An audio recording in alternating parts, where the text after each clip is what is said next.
Hi everyone, जैसा कि आप सब जानते हैं 2 वीडियो हम लोग ऑलरेडी शूट कर चुके थे एंड यहाँ से निकल ही रहे थे, तभी मुझे याद आया भाई एक बहुत इंपॉर्टेंट वीडियो तो शूट करना रह गई है। And this video is all about my ownership experience, क्योंकि 14,000 किलोमीटर चला चुका हूँ मैं इस गाड़ी को। इससे पहले जो मैंने वीडियो कवर की उसमें मैंने बताया 10 positive and 10 negative points about Scorpio N. अगर आप स्कॉर्पियो एन लेना कंसिडर कर रहे हैं तो जरूर इस वीडियो को देखिएगा। अगर आपने नहीं देखा है तो डिस्क्रिप्शन में जाके आपको उस वीडियो का लिंक मिल जाएगा। बट इस वीडियो में मैं क्या डिस्कस करने वाला हूँ, इस वीडियो में मैं डिस्कस करने वाला हूँ कि पिछले 14,000 किलोमीटर का जो मेरा सफर था वो मेरे लिए सजा था या मजा था। यही एक्सपीरियंस मैं आपके साथ शेयर करने वाला हूँ इस प्यारी सी जगह पे आके। तो वीडियो तो बनती रहेगी, चाय भी तो बनवानी है ना, चाय कौन पिएगा। सुदेव सेटअप कर रहे हैं चूल्हे का।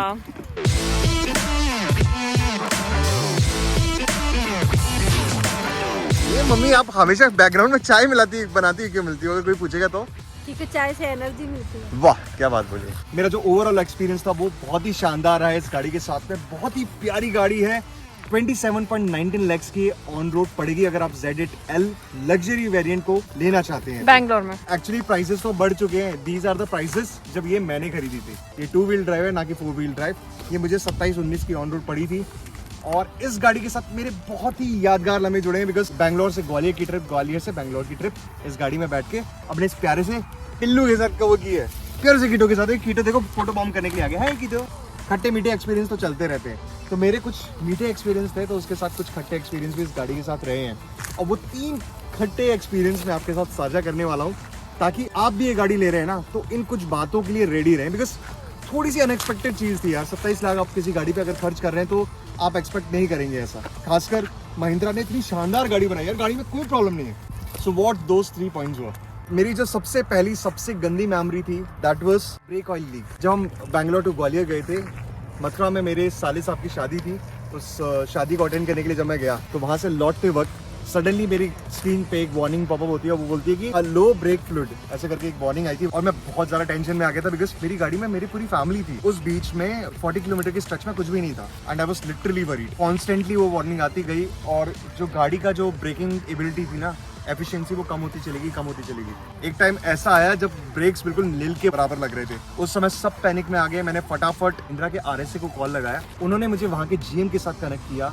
GM बहुत हेल्पफुल थे। उन्होंने मुझे इमीडिएटली वहाँ के नियरेस्ट सर्विस सेंटर के साथ कनेक्ट किया और हम सर्विस सेंटर पहुंच चुके थे। अगर मुझे वहाँ की फुटेज मिलती है तो मैं वहाँ की फुटेज जरूर लगाऊंगा। वहाँ पहुंचने के बाद it took us 2 good hours to get this corrected. In fact उनके पास इसके स्पेयर पार्ट अवेलेबल नहीं थे। Basically brings up one more pain point about this car.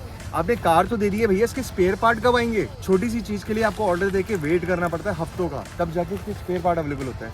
Luckily उनके पास एक डेमो व्हीकल था जिसके ब्रेक कैलिपर निकाल के उन्होंने हमारी गाड़ी में लगाया। The very reason why I am saying it was so risky was मैं अपनी फैमिली के साथ ट्रैवल कर रहा था and we were travelling at a good speed. 100-120 kilometre प्रति घंटे की रफ्तार से हमारी गाड़ी चल रही थी। इमेजिन कीजिए ऐसी सिचुएशन में ब्रेक ना लगना या ब्रेक सडनली फेल हो जाना, how disasters that could have been. It was about my family and आप भी अगर अपनी फैमिली के साथ ट्रैवल करने वाले हैं तो प्लीज़ इस एक पॉइंट पे ज़रूर फोकस कीजिएगा। लेकिन एक प्लस पॉइंट था कि एटलीस्ट वार्निंग मिली। ये बहुत सही बात बोली आशु ने कि इस गाड़ी की सबसे खास बात ये है कि इसका जो अलर्ट सिस्टम है राइट, वो ऐसी छोटी मोटी चीज़ों को आपको अपफ्रंट बता देता है। मेरी इग्निस पे तो शायद ऐसी कोई वार्निंग भी नहीं आती। मुझे खुद ही गेस करना पड़ता जब ब्रेक्स काम नहीं कर रहे होते, तब मुझे पता चलता कि भाई कोई इशू है। वर्सेस दिस जहाँ पे आपको शुरुआत में ही बताने लग जाता है कि कुछ इशू है। ताकि मैंने अपनी तरफ से प्रिकॉशनरी मेजर लिए, मैंने गाड़ी की स्पीड कम कर दी और नियरेस्ट सर्विस सेंटर पे गाड़ी लगा दी। तो thanks to the technology which Mahindra has built for this, specially when it comes to warning user about various kind of malfunctions and this was what 10,000 kilometre जो मेरे ऑडोमीटर पे कंप्लीट हुए थे। 10,000 किलोमीटर की जो मेरी सर्विस थी उसका बिल ये है। एंड आप बिलीव करेंगे इतने पार्ट्स चेंज हुए हैं इस गाड़ी में। Yes, and because this was a free service, मेरा जो टोटल बिल बना था वो 13,700 रुपये का बिल था। और इसमें इमेजिन कीजिए फ्री सर्विस थी। अगर इस समय इसमें लेबर इंक्लूड कर दे तो ये जो सर्विस थी ईजिली 20,000 पहुँच सकती थी। और इसमें जो पार्ट्स चेंज हुए थे उनका कहना ये था कि आपके जो डिस्क है, आपके डिस्क पैड जो हैं वो सही हैं बिल्कुल, लेकिन आपके जो ब्रेक पैड्स हैं वो घिस चुके हैं। ये उनका कहना था, ठीक है। उस वजह से इसको मेरे को चेंज कराना पड़ा। लेकिन मेरी महिंद्रा से बस एक ही गुहार है कि भाई इमेजिन कीजिए कि मैं गाड़ी को मात्र 4,000 किलोमीटर चलाता हूँ। 500 पे मेरी पहली सर्विस हुई थी। इट वॉज लेस देन 4,000 जब मैं वहाँ पहुँचा था। उस बीच में एक मेजर फॉल्ट आता है मेरी गाड़ी के अंदर। मेरी गाड़ी के जो पार्ट्स है वो पुरानी गाड़ी के साथ चेंज किए जाते हैं और उसके बाद फर्स्ट सर्विस पे मुझसे 13,700 रुपये लिए जाते हैं। मुझे नहीं लगता कि ये मेरी गलती थी, this was a mechanical fault जो कि महिंद्रा की तरफ से रिजॉल्व होना चाहिए था, जो कि नहीं किया गया। अगर महिंद्रा या महिंद्रा के अपर लेवल से कोई भी बंदा अगर ये वीडियो देख रहा है तो please look into this, because मेरे साथ तो ये हो गया, लेकिन मैं नहीं चाहता कि किसी और को ऐसा एक्सपीरियंस देखना पड़े। वाओ, क्या प्रिटी नज़ारा है यार, और इसमें हम शूट कर रहे हैं। दूसरा मेजर इशू जो मुझे इसमें बार बार देखने को मिलता है, एंड आई थिंक वो सिर्फ इस गाड़ी में नहीं है, वो उस हर गाड़ी में है जो कि BS6 कंप्लाइंट है, क्योंकि BS6 कंप्लाइंट गाड़ियों में डीजल के लिए एक नॉब होता है, उसी के साथ में एक और कंपार्टमेंट होता है जहाँ पे आपका DF फ्लूइड डलता है। अगर आप अपनी गाड़ी को 60 km/h की स्पीड से कम में या सिटी कंडीशंस में चलाते हैं जहाँ पे आपकी स्पीड बहुत स्लो रहती है, तो यूजुअली क्या होता है, आपको DF वार्निंग आनी लग जाती है, और ये वार्निंग बार बार आती रहती है। आप दो चीज कर सकते हैं, या तो अपनी गाड़ी को हाई स्पीड पे, मैंने से हाई स्पीड 100 km/h की स्पीड से continuously at least half an hour आपको दौड़ानी पड़ेगी आपकी गाड़ी, तब वो वार्निंग चली जाती है। अगर आप ऐसा नहीं करते हैं, आप इसको सर्विस सेंटर भी लेके जा सकते हैं, the same thing could be corrected over there, and ये मल्टीपल टाइम्स आती है, क्योंकि देखिए मोस्ट ऑफ द टाइम मेरे जैसे आप जैसे वर्किंग लोगों की गाड़ी सिटी में ही चलने वाली है, तो ये वार्निंग आना लाजमी है।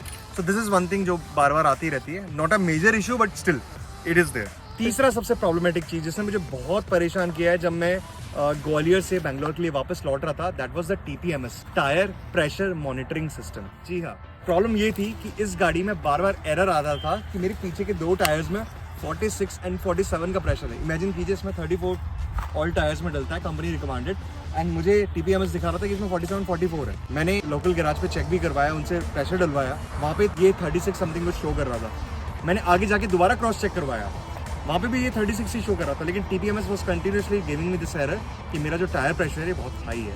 ये अभी मैंने जब सर्विस के लिए दी है गाड़ी, तब जाके इशू रिजॉल्व हुआ है। लेकिन इमेजिन कीजिए, I was not comfortable, I was having this fear in the mind, क्योंकि ये लगातार मुझे वार्निंग दे रहा है, रेड कलर में मेरे टायर को शो भी कर रहा है कि इस पर्टिकुलर टायर का प्रेशर जो है वो बहुत हाई है। मैं निक पिक कर रहा हूँ इस मोमेंट पे, लेकिन अगेन एक और इशू जो मेरे को देखने को मिला मेरी इतनी लंबी जर्नी में, दैट वाज, अब आप इसकी छत देख रहे हैं, बहुत लोगों ने ये चीज़ मेंशन की होगी, लेकिन मैंने ये फील भी की है। इशू ये है कि यहाँ से आपको स्पीकर का जो कंपोनेंट है ना, ये एक्सपोज्ड है यहाँ पे। अब लोग बोलेंगे कि भाई इससे इशू क्या है, मोस्ट ऑफ द टाइम तो आपका सनरूफ जो है वो बंद ही रहता होगा।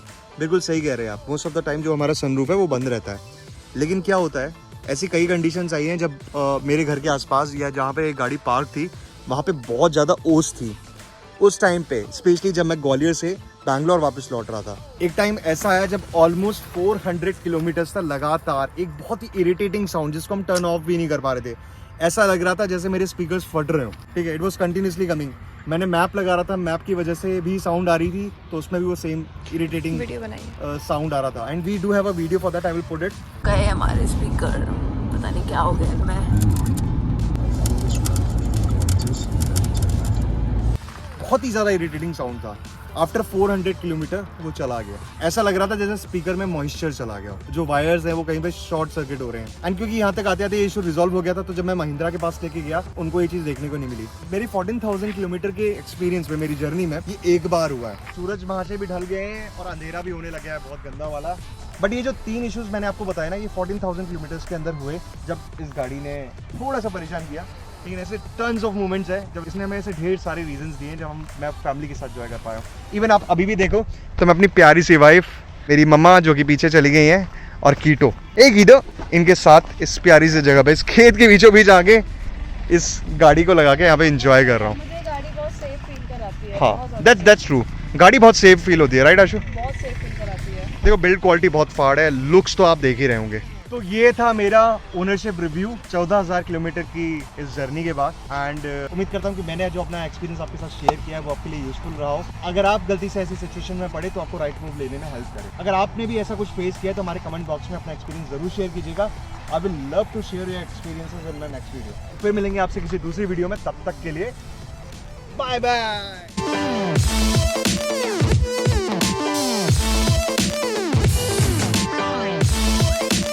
में मम्मी ने चाय भी बना दी है मम्मी, वंडरफुल।